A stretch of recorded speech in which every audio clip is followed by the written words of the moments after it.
What is going on, you guys? It's your Popboy, and I'm back. We are back on these defensive settings.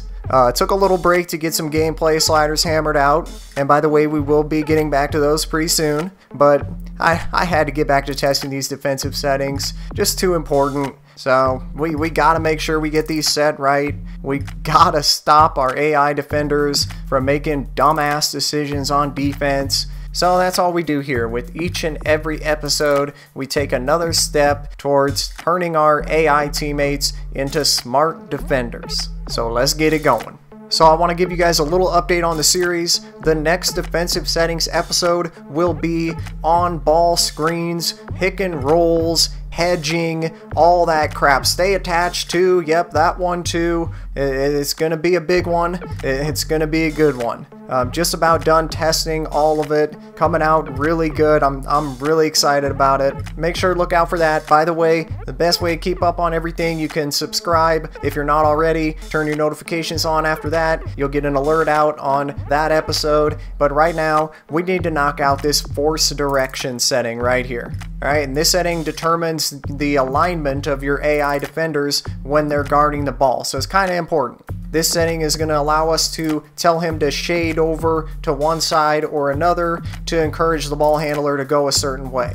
I mean, I understand giving up a drive to some places is better than others, and we'll definitely get into that, but I really wouldn't want to give the ball handler an advantage to drive any direction. So that's why I really wish they had another sort of like neutral option on here where you wouldn't shade to one side or the other. You just play them straight up. I mean, what's wrong with that? But as we know, that's not an option on here. So this is why my number one sort of strategy tip for this whole topic is, whenever possible, try to control the on-ball defender yourself, okay? And just play good, smart, solid, straight-up defense.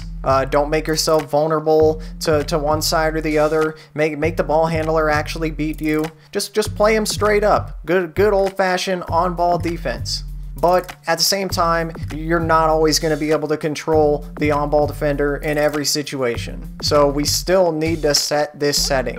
We can't just have it on automatic because you know it'll happen eventually. The game will decide to do the wrong thing at the most inopportune moment. Alright, so with automatic out of the equation, that's going to leave us with two other options here. We can have our guys force the ball handler to drive towards the middle, obviously shading over to the baseline, or we can have them shade over towards the middle side and force them to drive baseline. So when we're deciding between these two, it's really all about angles and options and positioning. So you'll see when the ball handler penetrates baseline, a lot of times he really doesn't have a ton of great options in terms of places to go with the ball. And as we can see here, the passes that he theoretically could make, they're all at kind of tough angles. And he would also be trying to pass over multiple layers of our defense in most cases.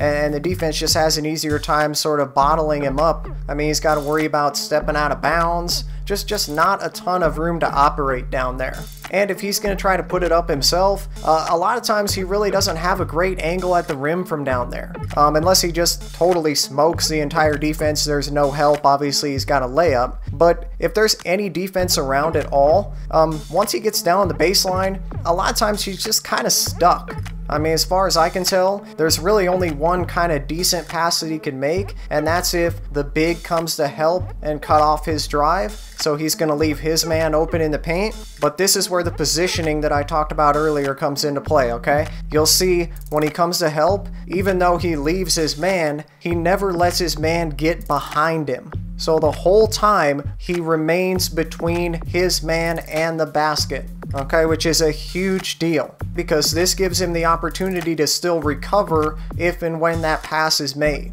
So let's flip that around and look at middle penetration. So first of all, you'll notice right off the bat, the ball handler's usually got more options in terms of places to pass the ball when he drives middle, which puts our defense in more of a bind, okay, because really both sides of the floor are open for business here. And these are all relatively easy passes that he could make too.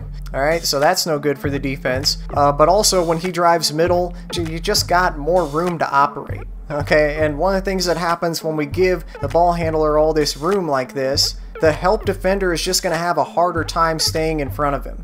But the worst thing is, like what we talked about before, just because of the way all the bodies are positioned, when the big leaves his man to come help on the drive, that's usually going to leave his man behind him. There's no defender between them and the rim anymore, so when there's penetration into the middle, it's going to be pretty damn hard for the big to come up and help on the drive while still keeping everything in front of him.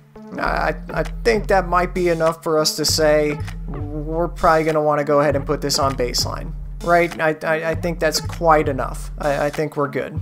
But yeah, like I said, try to control the on-ball defender whenever you can, but still, for all those times when you're not controlling the on-ball defender for whatever reason, we're definitely going to want to go with baseline here. But yeah, now that we got that one taken care of, we can now move on next time to pick and roll settings, on ball screen, hedge settings. There's something about hedge settings that gives me like half of an erection. I don't know why. We can explore that in another session though. But yeah, that's what we'll be moving on to next time. And by the way, get in the comments if you have any questions about this one. Let me know what you think. Hit me up down there if you need anything. Make sure to leave me a like down there before you go. If you enjoyed the vid, if you found this useful, I really appreciate you guys. Thank you so much for watching, and I can't wait to see all y'all right back here next time on 2K with the Popboy, where we're gonna do pick and roll settings. Yeah.